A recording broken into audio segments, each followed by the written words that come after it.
Hi, this is the overview for the high school lesson on Lamentations. This is actually a pretty grim book, but following the lessons in Jeremiah, it should make some sense. Most of the people in Jeremiah's time had become incurable in their lives before the Lord. After all the years and all the warnings, they deserve punishment. A good view of this is found in Jeremiah chapters 42 through 44. Even after they were humbled, the people still rejected God. So here is Jeremiah pouring out his heart regarding all of the loss and all of the tragedy he's seen. As you look at various verses, it would be good to remind the teens that this is exactly what could happen in any country, including our country. God is very patient, but when his anger rolls, there's no stopping it. While we might be happy to see justice, none of us want to witness punishment and to be in the middle of it. Lamentations chapter 3 is worth spending time in. It has a very famous section in it, and what is especially noteworthy to anyone who reads it is that it begins with a very depressed and desperate Jeremiah. The depth of his despair is suddenly interrupted by his amazing attitude of hope in verse 21. And this attitude of hope is real, and you know it because of the quiet humility and confession that follows it. Jeremiah has paid a terrible, heavy price to know this hope and this kind of trust in the Lord. In it all, Jeremiah doesn't blame God, yet he still has to face the sadness of having seen all of this.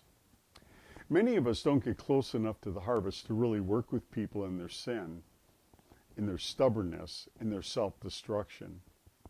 Hearing about it is one thing, but when you know these people closely, your heart becomes involved in hoping that they'll change somehow. So Jeremiah has suffered and seen his country lost. He has suffered in seeing many people he knew rebel and die. He has suffered because he was put in their way to help these people, and he was given what they needed. What saved Jeremiah is that he loved God and knew that God was doing right. In all of this, he saw and felt God's heart and sadness as the people committed themselves to ignoring God. It would be good to suggest to the students that this could become our world and our experience as our country and the people we know become more and more accepting of sin in our culture. So what should we do? What will be our strength as we face disappointments and tragedy we would never have imagined?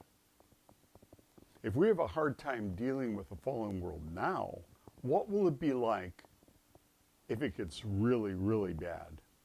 One passage that's interesting is Jeremiah chapter 12, verses 5 and 6. It says, "If you have raced with men on foot and they have wearied you, how will you compete with the horses? And if in a safe land you fall down, what will you do in the jungle of the Jordan? For even your brothers in the house of your father, even they have dealt treacherously with you. They are in full cry after you. Believe them not, though they speak fair words to you." I think we get ready for those hard times by drawing close to the Lord and loving him above all else, and in realizing that our home is not here on this earth. Our home is coming with our Savior. Maranatha.